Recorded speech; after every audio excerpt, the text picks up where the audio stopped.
I know what it's like to have a dad deployed. I know what it's like to be deployed. I know what it's like to have a son deployed. From my heart, the issues that affect our military are foremost in my mind. And, we had a big fight last year on this TRICARE fee increase. I think,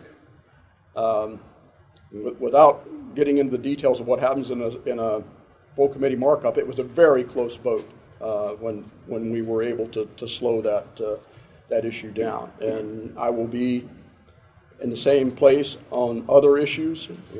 I believe that there is a moral contract with the people who have served that goes well beyond anything you see in the written law, and I'm very committed to that. One of the other bills that I introduced early on was called the Dwell Time Amendment.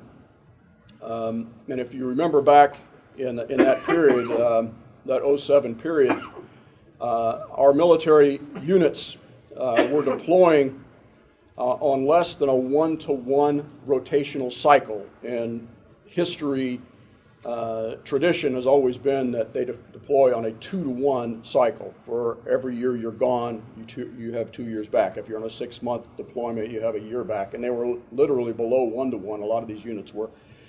And I got a call in April of 07 from the Chief of Staff of the Army saying that their policy was going to be a 0.75 to 1.